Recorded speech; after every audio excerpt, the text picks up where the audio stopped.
మగపంది మహావిష్ణువు మూడో అవతారం వరాహ అవతారం కథ.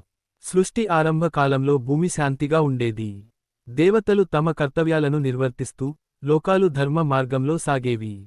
కాని ఆ శాంతిని భంగపెట్టేందుకు అసురులలో ఒకడైన హిరణ్యాక్షుడు ఘోర తపస్సు చేసి అపార శక్తిని సంపాదించాడు. తన బలానికి మత్తెక్కిన అతడు దేవతలను ఓడించి లోకాలను వణికించసాగాడు. హిరణ్యాక్షుడి అహంకారం అంతగా పెరిగిపోయింది. చివరికి అతడు భూమిదేవిని పట్టుకుని ఆమెను మహాసముద్ర గర్భంలోకి తోసివేశాడు. భూమి అంతా జలాల్లో మునిగిపోయింది. లోకాలు అస్తవ్యస్తమయ్యాయి. మనుషులు, ఋషులు, దేవతలు భయంతో కంపించిపోయారు. సృష్టి నిలిచిపోయే పరిస్థితి ఏర్పడింది. ఈ దారుణ పరిస్థితిని చూసి దేవతలంతా బ్రహ్మదేవుని ఆశ్రయించారు. బ్రహ్మదేవుడు విష్ణుమూర్తిని ధ్యానిస్తూ ప్రార్థించాడు. ప్రభూ, ధర్మం నశించబోతోంది, భూమిని రక్షించండి అని వేడుకున్నాడు.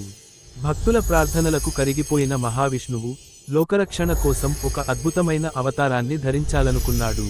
అప్పుడు ఆయన ఒక చిన్న వరాహ రూపంలో బ్రహ్మదేవుని ముక్కు నుంచి అవతరించాడు. క్షణాల్లోనే ఆ వరాహం మహావిరాట్టు రూపాన్ని దాల్చింది. ఆ వరాహ స్వరూపం ఆకాశాన్ని, సముద్రాన్ని కంపింపజేసింది. మహావిష్ణువు వరాహ అవతారంగా మహాసముద్రంలోకి దూకాడు. సముద్రం గర్జించింది. అలలు భయంకరంగా ఎగసిపడ్డాయి. లోతుల్లో ఉన్న హిరణ్యాక్షుడు వరాహుడిని చూసి యుద్ధానికి సిద్ధమయ్యాడు.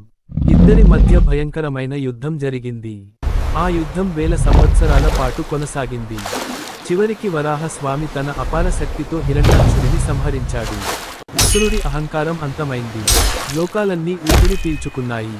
తరువాత వరాహ అవతారుడు తన పదునైన దంతాలపై భూమిదేవిని ఎత్తుకుని సముద్ర గర్భం నుంచి పైకి తీసుకొచ్చాడు. భూమిని మళ్లీ తన స్థానంలో నిలిపాడు. భూమి మళ్లీ పచ్చగా మారింది. జీవులకు జీవం తిరిగొచ్చింది. ధర్మం పునఃస్థాపించబడింది. దేవతలంతా ఆనందంతో పూల వర్షం కురిపించారు. ఆకాశంలో దివ్య సంగీతం మార్మోగింది. వరాహ స్వామి లోకాలకు శాంతి ప్రసాదించి మహావిష్ణు స్వరూపంలో లీనమయ్యాడు.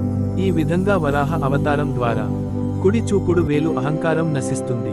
కుడి చూపుడు వేలు ధర్మం ఎప్పుడూ గెలుస్తుంది. కుడి చూపుడు వేలు భూమి, ప్రకృతి, జీవులు దైవ రక్షణలోనే ఉంటాయి అని మహావిష్ణువు లోకాలకు బోధించాడు.